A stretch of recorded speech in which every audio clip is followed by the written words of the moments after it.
Welcome, everyone, to the June Walk Massachusetts Network meeting. This is taking place on June 18th. We are very happy you're here, and I'm going to turn it over to our speaker, Garrett Nelson. Garrett? Awesome. Thank you, Brendan, and thanks to the whole Walk Massachusetts team. It's really an honor to be here because I'm a big Walk Massachusetts fan myself. I sometimes describe myself as a bit of a pedestrian fanatic, both somebody who loves to walk around the city and loves to see the advocacy and activism that you all are doing for better conditions to make that possible. I am talking today in my capacity as the president head curator of the Leventhal Map Education Center at the Boston Public Library. We are an independent, nonprofit research, collections, and education center located inside of and in a close working relationship with the Boston Public Library at the Central Library in Copley Square. The Leventhal Center cares for the library's cartographic collections. We have the third largest collection of maps in a public library in the United States after the Library of Congress and the New York Public Library. And we're a free public resource for folks to come and do everything from serious academic research all the way through inspiration and curiosity in the map collections. If you've never visited before, we would love to have you at any time. We're open, free to the public, 6 days a week inside of the Central Library in Copley Square. Much of what we do at the center is not just to care for this astonishing collection of maps that date from the 15th century all the way to the present, but really to encourage folks from all walks of life to think about urban space and public space through the perspective of maps and geography. We conduct research programs, we run fellowships, we have many, many educational programs, both for primary public school students all the way up through graduate programs. And most of those programs center around the question of what you can see and understand about the world when you look at it through the perspective of a map. Today, I'm going to be focusing on an exhibition that we actually recently closed at the end of April called Getting Around Town, Mapping 4 Centuries of Boston in Transit.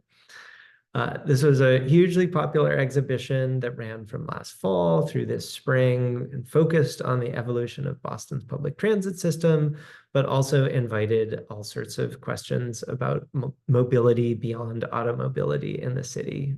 And I'm going to share some things both about walking and pedestrian mobility that appeared in the exhibition, and then share some other stuff from our collections, digital tools that you can access online. And then I would love to have a kind of broad-ranging conversation about how you all use maps, both for analysis and advocacy, as well as how we at the center could support map making and cartography for purposes like improving our cities. Feel free to jump in at any time. I'll also send around links to most of what I'm going to share on screen today. We have a pretty extensive digitization program here at the Leventhal Center, so many of the things that you're going to see are also things you can access from the comfort of your own home. With that said, I'm going to grab the screen share. Right? Everybody see that all right? So again, by way of introduction, the Leventhal Center, you can access all of our digital resources at leventhalmap.org, including our programs for educators and researchers. But I'm going to focus today on the digital companion to our Getting Around Town exhibition, which ran from fall 2023 and just closed here in the gallery in April of 2024. This companion digital exhibition will stay up online in perpetuity. While it's not quite as fun as coming into the physical gallery to see the maps on display in person, this does preserve a lot of the content and certainly all of the digitized maps that were on display as well. Getting Around Town was guest curated by Stephen Boucher. If you've never had a chance to visit his shop at Ward Maps in Cambridge on Mass Ave between Harvard and Porter Square, it's an amazing resource if you want a map for your own house. Stephen is also really the historian of public transit in Boston. And much of this exhibition grew out of the book that he published with MIT Press called Boston in Transit. So I'm going to highlight a couple things that we really focused on in the Getting Around Town show. Again, this is an exhibition that was focused on transit and mobility. Stephen defines public transit as any sort of officially sanctioned, publicly accessible transit system, regardless of whether it is actually run by a public agency or not. And what we really wanted to do in this exhibition was to invite people into a long history of that story, dating back before the MBTA, as we know it, was created in the 1960s, all the way back to Boston, the Boston region's early experiments with public transit or transit systems and mobility. But I wanted to start actually with an image that is not a map at all. This is a lithograph print from the Boston Public Library's arts collections. And we actually started the exhibition by encouraging visitors to kind of spend some time with this print. It's produced in the early 1940s by a really influential Black Boston artist named John Wilson. If you're familiar with the Big Head at the Big Head Museum, that's one of Wilson's more famous public art installations, but he was connected with many Boston art institutions throughout his lifetime. This is one of his earlier works. It's a lithograph print, and it shows probably a quasi-autobiographical sort of self-portrait of Wilson riding a streetcar in Boston. You can see the figure in the portrait here has a pin for the Charlestown Navy Yard, most likely riding the streetcar to work. This is a really kind of complicated, interesting, and evocative piece. There's lots of emotions going on here. There's tensions in the piece. And of course, it is set on public transit. I also want to point out that there's a street scene here in the background. There's folks walking around. There's people sitting on a stoop. This captures in some ways a slice of life of how people would have gotten around Boston in the early 1940s, both on a transit system as well as in the urban environment outside of it. We paired this print with this, which is a map from the window of a streetcar at exactly the same time that Wilson would have been portraying in the lithograph. So this is an MTA, Metropolitan Transit Authority, the predecessor to today's MBTA map of the system at that time. You can actually highlight the line that Wilson likely would have been taking. We know that he lived in Roxbury, so probably getting on at Northampton or Dover stations and riding to City Square, which is near to the Navy Yard. This map is unfamiliar at first if you're more accustomed to the four-color line of the modern MBTA map, but it's mostly the same system. Certainly the downtown tunnels are the same. This is the predecessor to today's red line. This is the green line. This is the orange line. This is the blue line, or at least their MTA predecessors. The reason that we paired these two objects to begin the exhibition is really to think about the kind of contrast between what we can see on a map and what things are really like in reality for people's experience of the city. The map is abstract, zoomed out, highly symbolized and stylized. It shows quite a bit of information, practical information if you're getting around town, but it doesn't say much about what the experience of riding on this transit system is really like.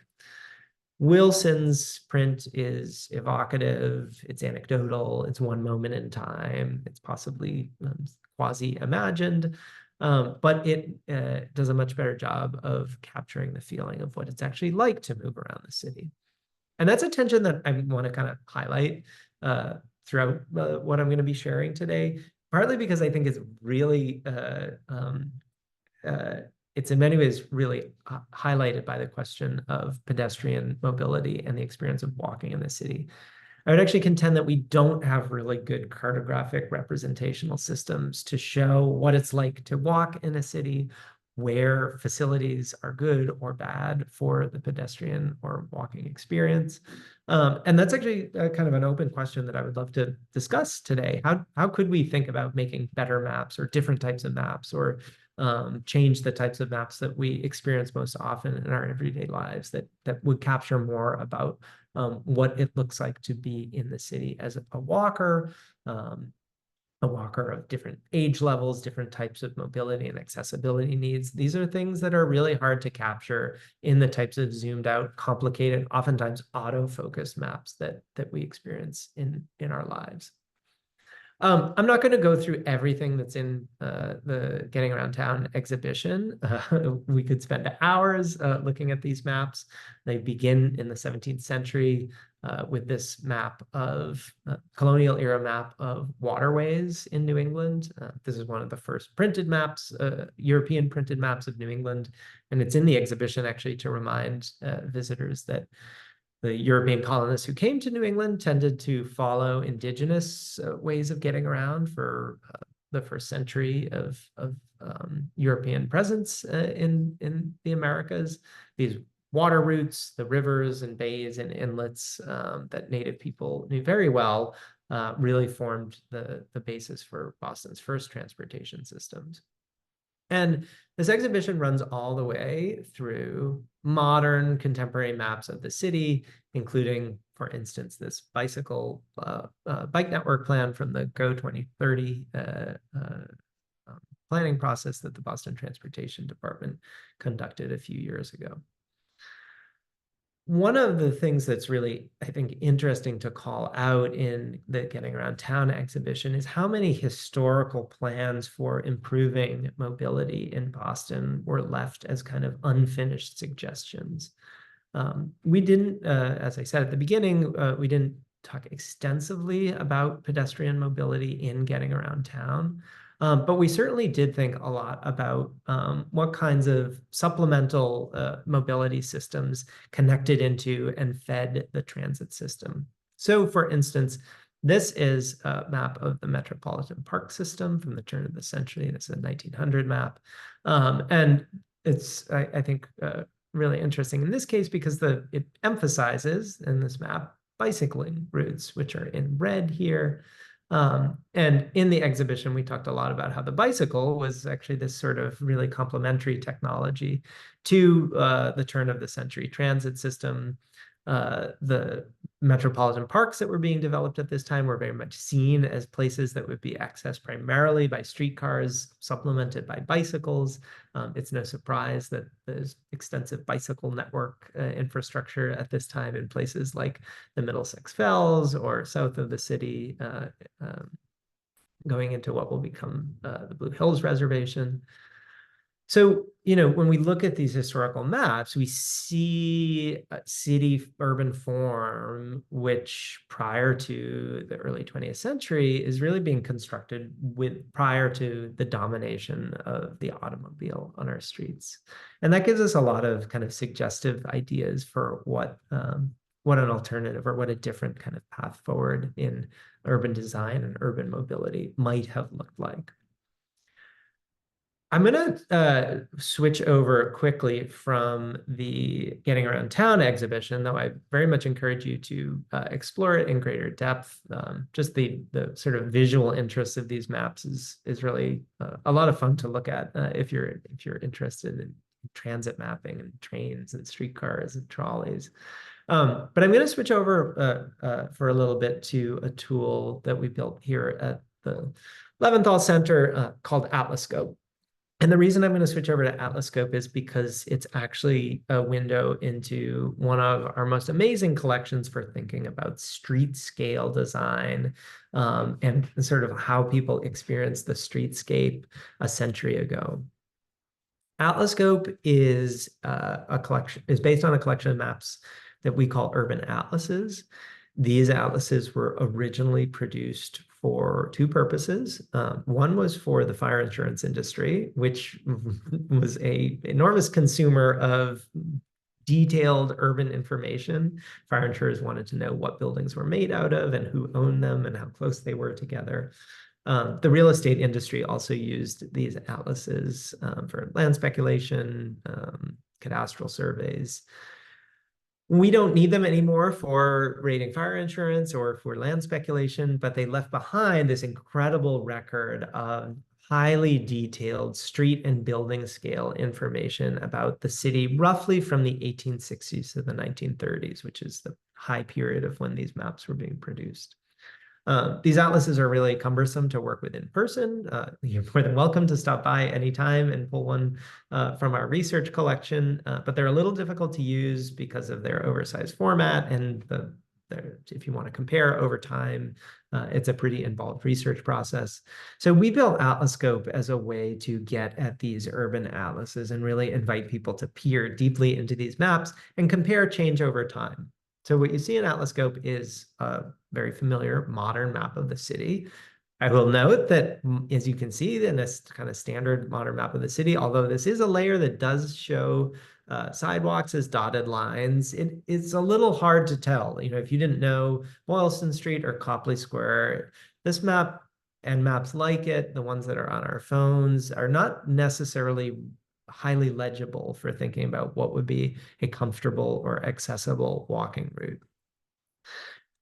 In Atlascope, we can kind of peel back through historical layers here. So we're looking at the exact same map in this spyglass window, but in this case, we're looking at 1902. And what's neat about Atlascope is we can actually kind of walk through time here. So we could go back, for instance, to 1882.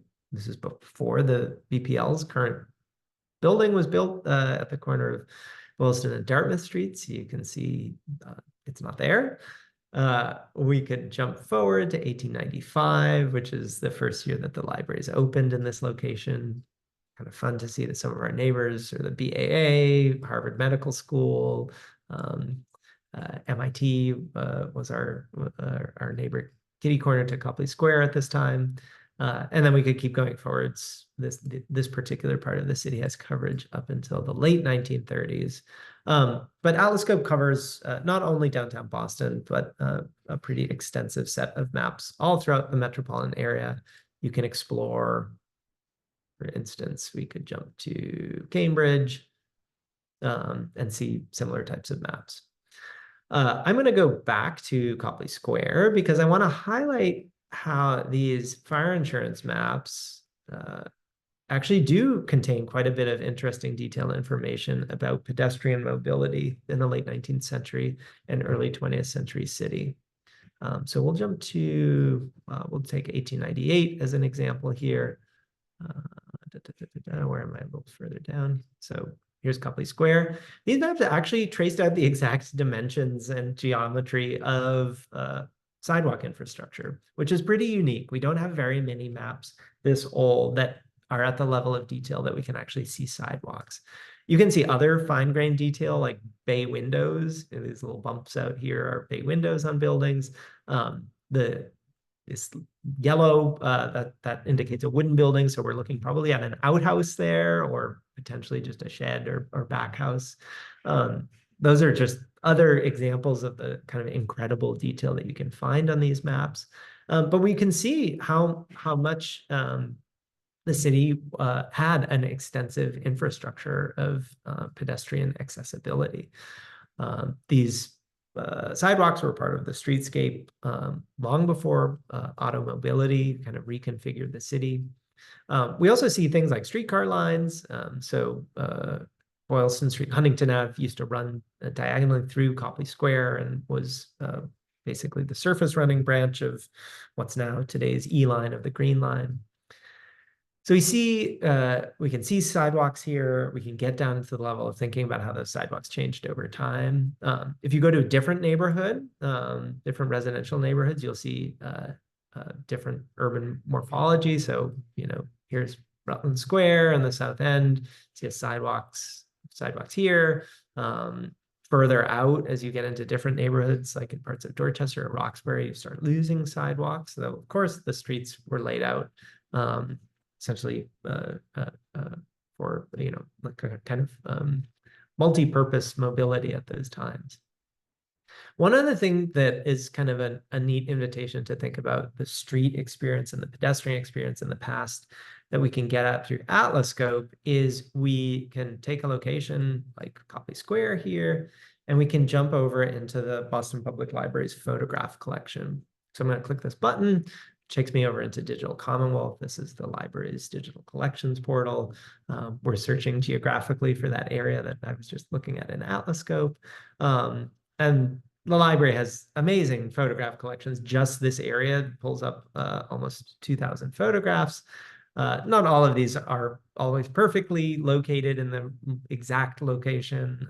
It requires the library staff to figure out where a photograph is taken, which is not always perfectly done.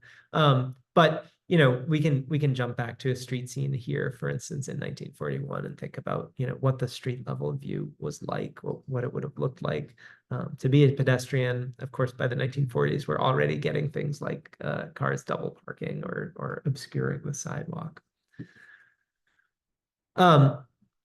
Beyond the Atlascope collections, we have in our digital collections an extensive set of materials that are kind of interesting, thinking about urban form and urban development over time. Our digital collections portal contains about 12,000 digitized maps of all kinds, again, ranging from the 15th century all the way up to the present. And we are increasingly prioritizing the digitization of 20th century planning documents. We have quite a bit of BRA and later BPDA material here at the library. This is just one example of a public realm planning process. I think this is dated to the 80s. Yep, it's a 1988 BRA plan for Midtown. This is at a time when they're trying to sort of rebrand the combat district and figure out what to do with it. But it's a map where you actually see attention paid to pedestrian facilities. The level of detail includes the urban streetscape, things like trees and medians and pedestrian refuge islands. So these collections can be really interesting for studying how the city is thinking about pedestrian infrastructure over time. And they're useful in a way that, for instance, a map of Massachusetts is not particularly useful or interesting in thinking about that level of detail. The last resource that I want to talk about is kind of an invitation into the conversation about how can mapping and cartographic production help us think about pedestrian infrastructure and pedestrian accessibility. We at the Leventhal Center not only care for and collect and share these historic maps, but we also have an extensive program of original cartographic production and research, working with students and artists and designers and others to produce original material. The city of Boston actually has a pretty good modern data layer, which is an inventory of sidewalks.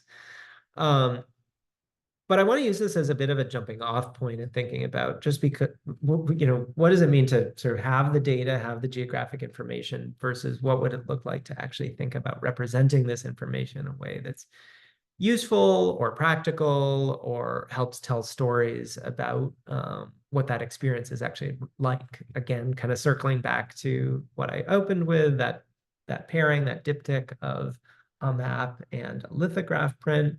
What would it look like for us to think about this modern geospatial data that is produced by public agencies like the Boston Transportation Department to pair with other types of wayfinding, storytelling, and communication that may be spatial or geographic, but might not look like a kind of traditionally presented top-down orthographic map.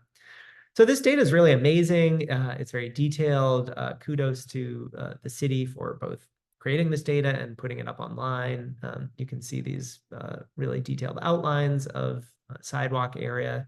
And it's useful for thinking about where sidewalks are insufficient. For instance, along here on Winter Street, like we could run some geospatial analysis and find all the places where we've got shapes that are, impassable or, below standard sidewalk infrastructure, and certainly the city and other agencies are doing that themselves. So this is really useful data to have.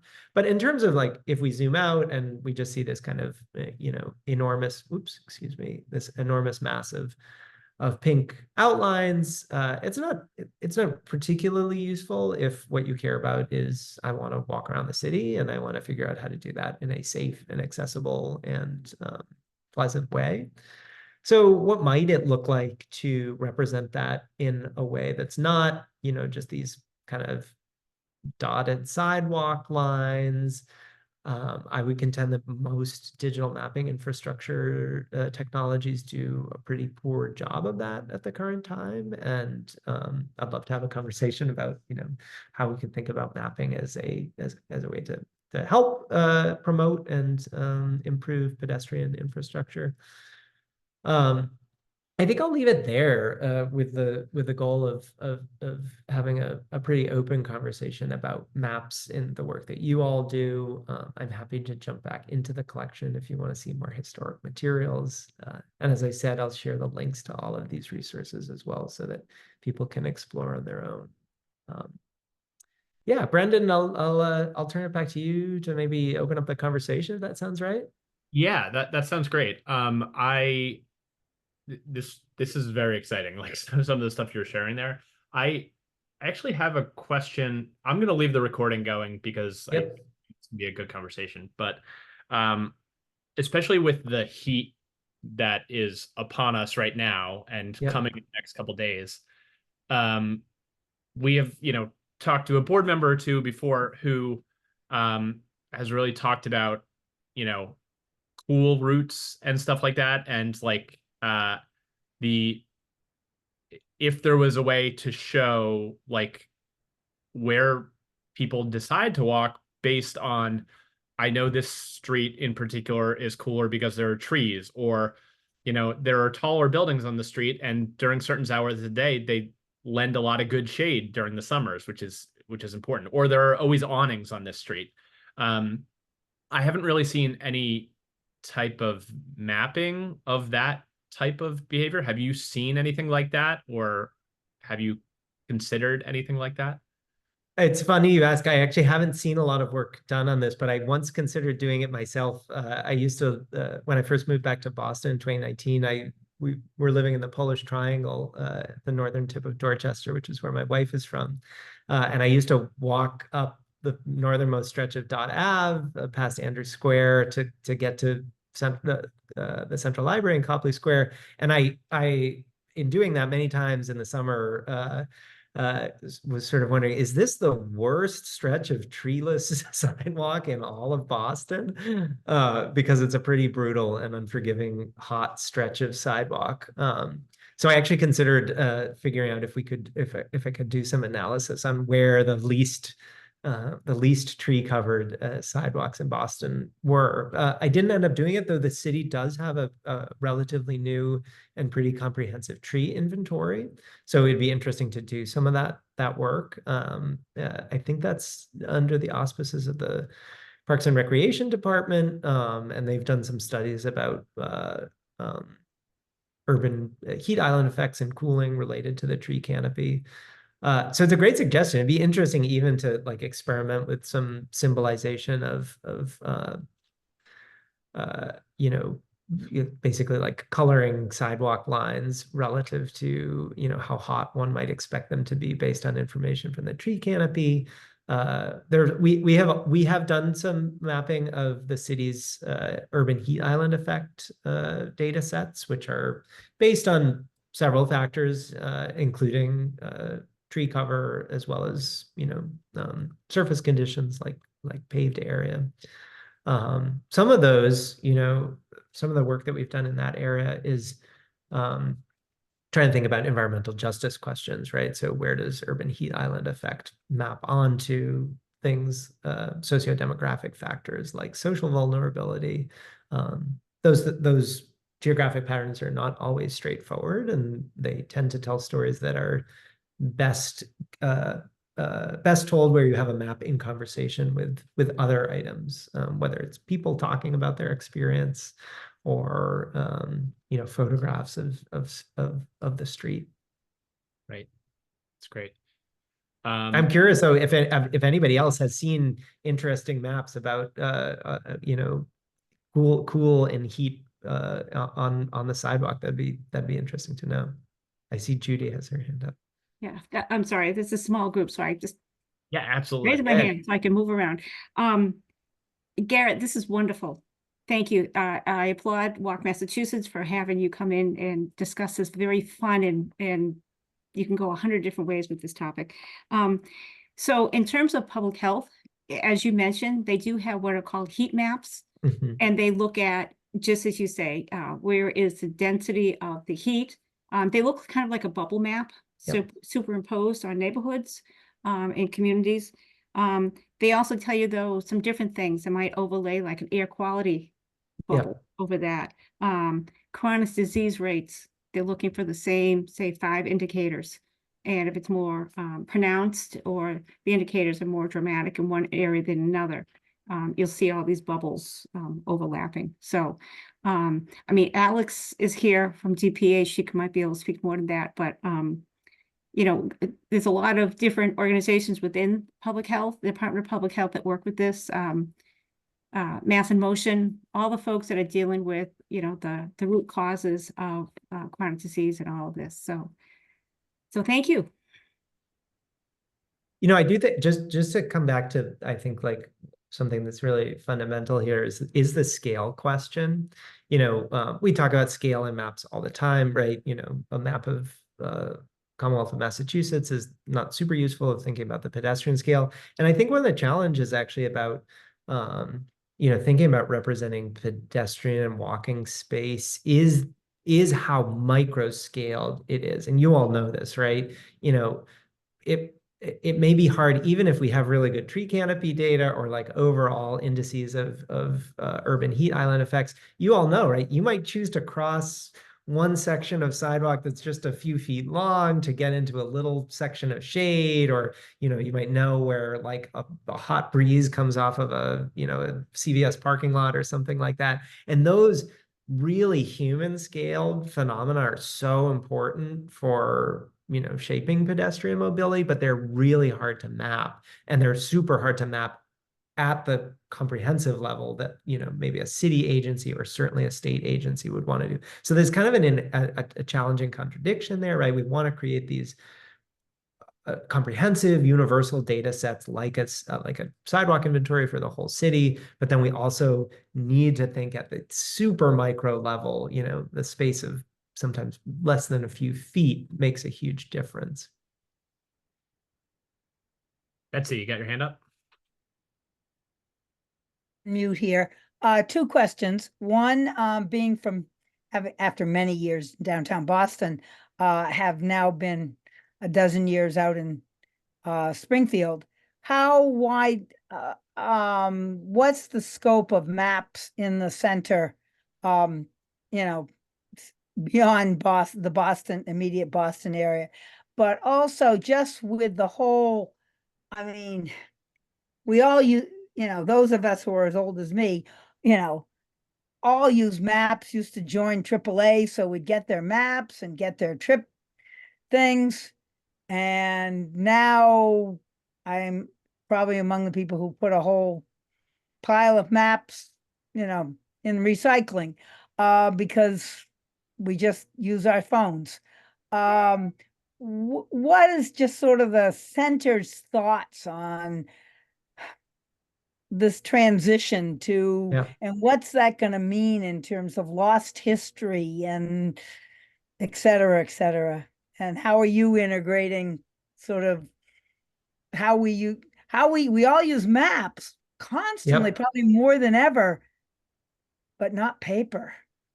Yeah, it's we engage with this topic all the time, and in fact, our coming exhibition right now, if you stop by this summer, we've got a short summer show on display that's focused on these 19th century maps of China, amazing, beautiful maps. But in September, we're going to open a new exhibition called Processing Place, that's about the computer revolution in map making. How do we go from making maps primarily on paper to primarily making maps on the computer? So we've got an exhibition on exactly this topic, and it's something that we really is at the center of our attention. Some of it is, you know, pushing back against this binary of like, oh, people don't know how to read a map anymore because we have maps on our phone that tell us where to go. I actually think that there are some really interesting possibilities that computer map making and phone map making open up as possibilities for instance, the scale question is a little bit, computers and interactive maps help us around that. I've actually been noticing for anybody who uses Apple Maps on your phone that it's starting to have actually pretty good detail about crosswalks, about sidewalks. You zoom in on Apple Maps and you'll actually see pretty accurate portrayals of pedestrian infrastructure, which is really cool, right? You couldn't do that with a paper map. You'd need a paper map the size of my office or bigger to get that level of detail. So the fact that we do have these responsive, malleable, kind of infinitely changing maps on a computer opens up all sorts of possibility. With that said, of course, we also are a preservation institution, and we do try to keep a history of cartography alive. And I think there will always be a need for both of these things. Computer maps and paper maps share a lineage and they share a function, but they're also really different. Oftentimes we have people come to us who saying they want to make a map and they want to make it a paper map and a computer map. And I oftentimes encourage people to think about those projects as entirely separate from one another because they have really different modalities.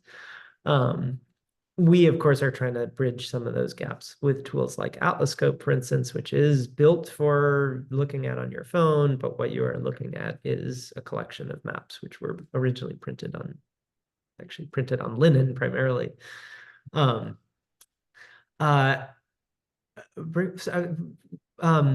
question was about coverage of the rest of the Commonwealth. Our collections are global in scope. We have maps of literally everywhere, but certainly Boston, Massachusetts, and New England are our collection strength.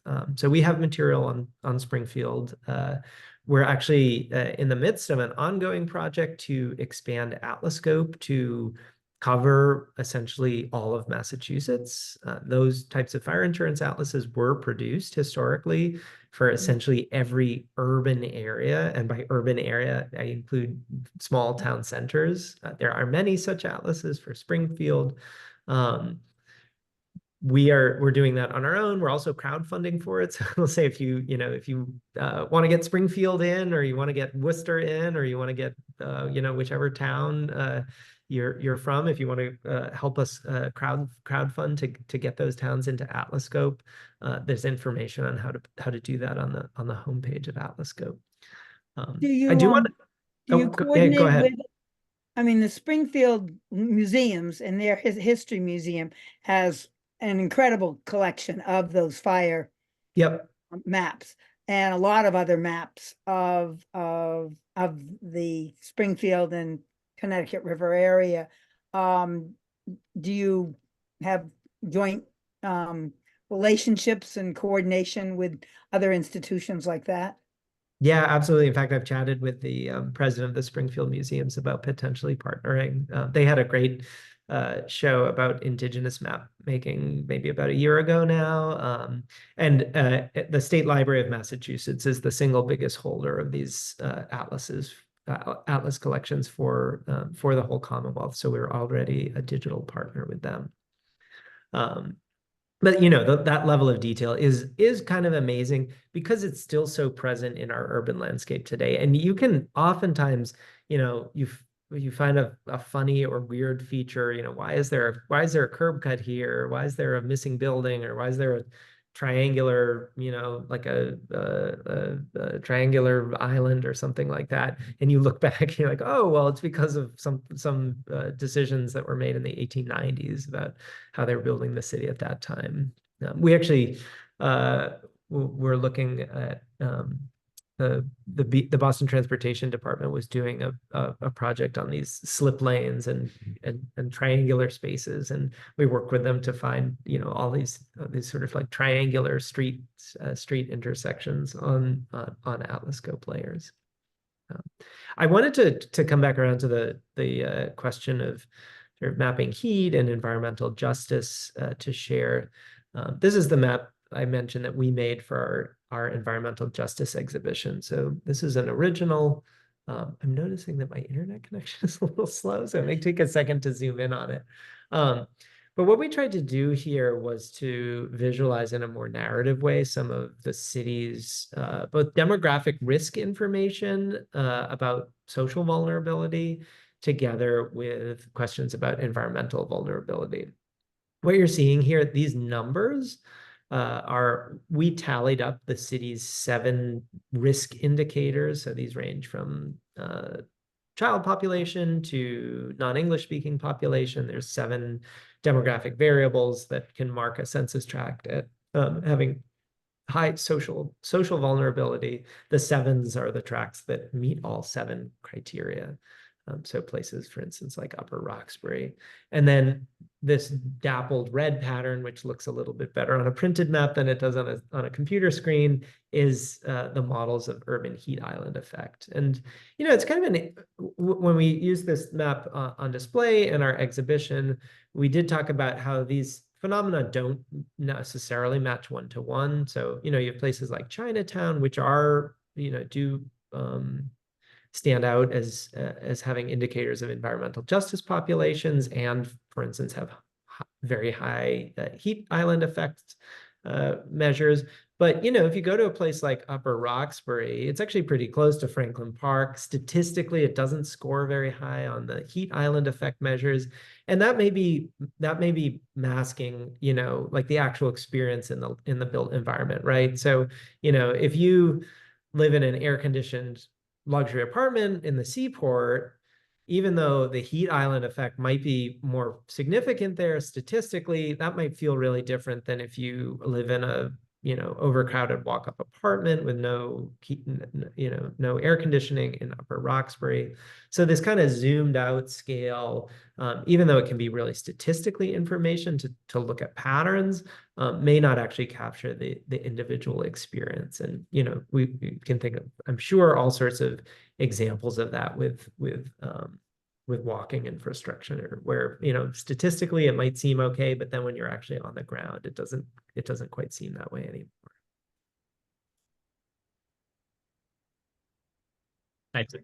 That was really interesting to me. We've also seen with our crash report, which we've released each of the last 3 years, kind of when we overlaid the environmental justice census block groups with where the fatal crashes were. Last year it was, you know, over 60% of the fatal crashes happened in those census block groups. The year before it was 71%.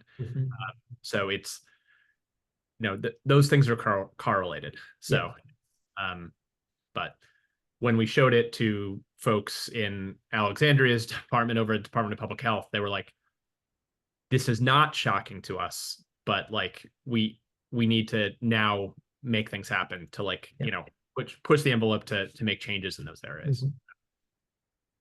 I had one kind of like follow-up question about the like cooling corridors or something like that.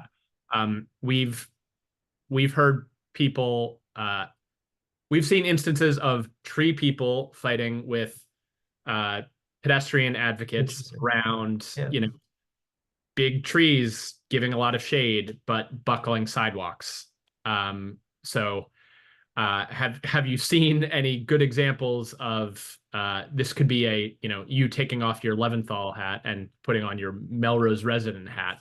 Have you seen good examples of ways that places are getting to the best of both worlds? Well, ideally, we just give the whole roadway to the pedestrians. Well, there you go. They could share space with the trees.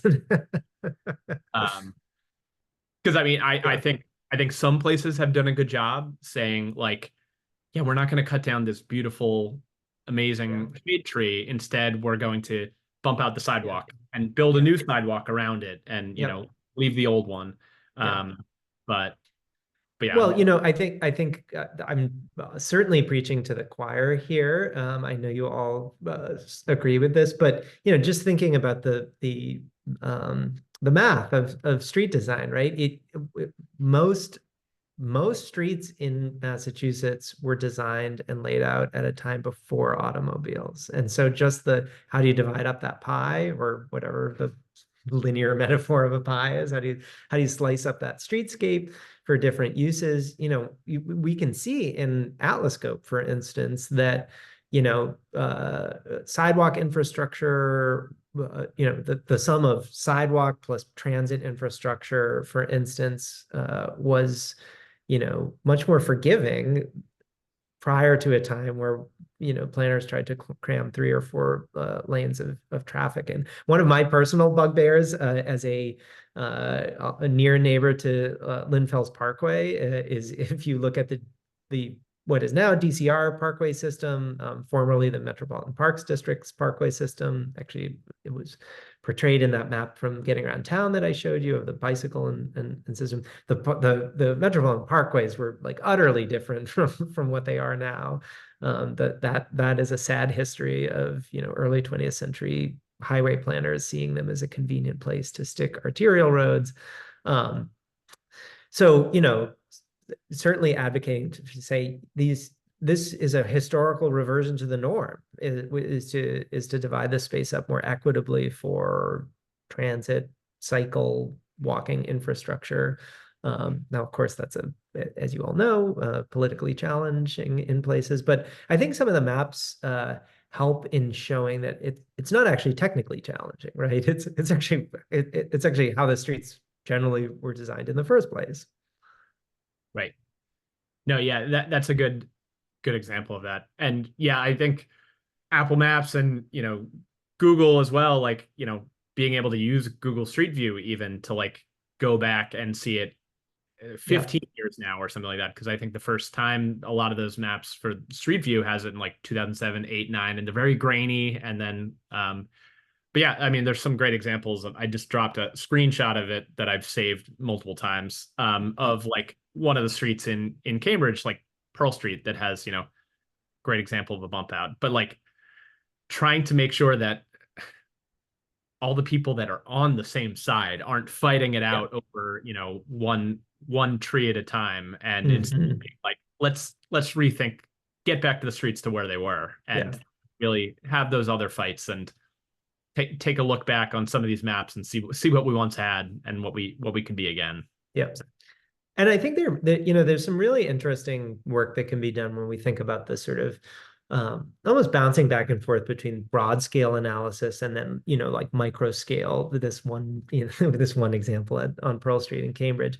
We can use data tools like, for instance, the city's sidewalk inventory and those geometries. We can, there's new tools now. Increasingly, computer vision helps us like identify things from satellite and aerial views, where we could look, zoom out on the whole city and try to identify like where our problem areas, and then take that as the starting point to say, okay, well, we know this might be a problem area. Then within that specific streetscape, what are some kind of micro-scaled interventions that we could potentially make in that space? And that might look really different even within the course of a single block, given what the constraints might be, other types of accessibility needs, and so on.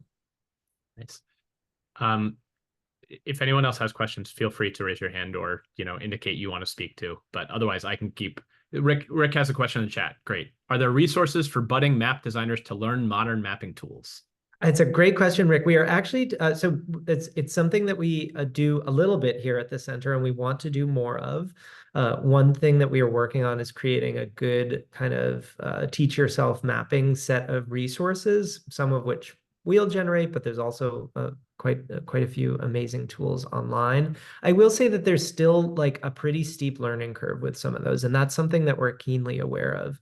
We want people to feel empowered to make maps. It is not yet quite as easy as, opening up Microsoft Word and typing a letter. The sort of data sources, the availability of data, the ways that we manipulate it can still be pretty wonky and technical, but they're getting better, and we're trying to scaffold some of those.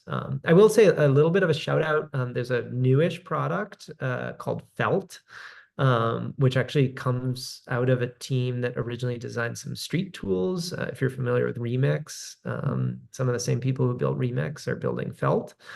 That's it's a commercial product, but I think it's free for personal use, and it's an interesting experiment with a slightly more kind of user-friendly approach to mapping. So it's worth taking a look at. But we're hoping to ramp up our suite of resources that sort of invite people into map making. We do a lot of structured work with, for instance, high school students, getting them involved in making their own maps. But it's a really good question, and I will say one of our research services is if you are working on a map and you need help, you can come to us. We also have a program called Grants and Aid for Works in Progress. So if you are making a map and you need technical assistance to make that map or design assistance, we basically have a non-cash grant program where we award you help to make a map. So that's worth checking out if you have a project in process. I will say that, not every modern map has to be flashy and data driven and like highly technical. Actually, Judy, the Safe Routes to School maps, we recently made some for Melrose, and we've seen those. Those can be pretty simple and really powerful, right? For even identifying things like one problem crossing.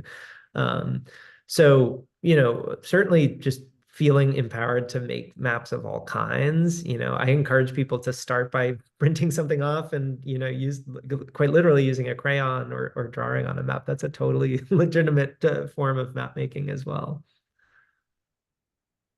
Great.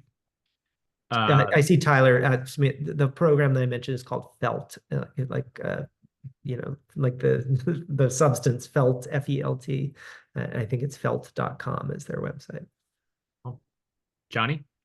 Real quick, you mentioned the program that I think the museum in Springfield had about a workshop on Indigenous map making. I'm wondering if Leventhal Center has posted some of the programming. I'm looking at your website or the website now, and I'm seeing sort of mostly exhibitions, but I'm wondering if there's programming that goes on that we could be on the lookout for, because this seems really interesting.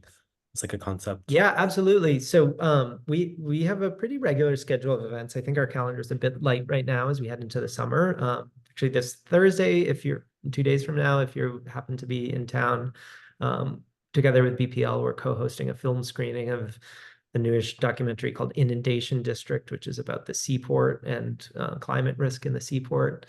But specific to your question about Indigenous mapping of Boston and the region, it's a topic that we really first started getting into in a substantial way with a 2018 exhibition on westward expansion in the United States. That actually predates my time at the center, but the curatorial and education team did an amazing job sort of working with Indigenous people and the descendants of Indigenous people across the United States to provide a sort of alternative perspective on that process of colonial expansion in the West. Since that time, we've really made it a priority for our teaching and educational programs is to center around Indigenous spatiality. I want to say it's in October. Let me see, September 10th. We actually have an online guest lecture about mapping Indigenous spaces in French Quebec in the American Revolution period. So we have a big digital partnership project with the Washington Library at Mount Vernon that focuses on the American Revolution period. And that is, of course, the Indigenous colonial experience in the 18th century is key to that story. What else? We do have a number of collection items that in a way narrate some of the story of Indigenous spatiality in New England.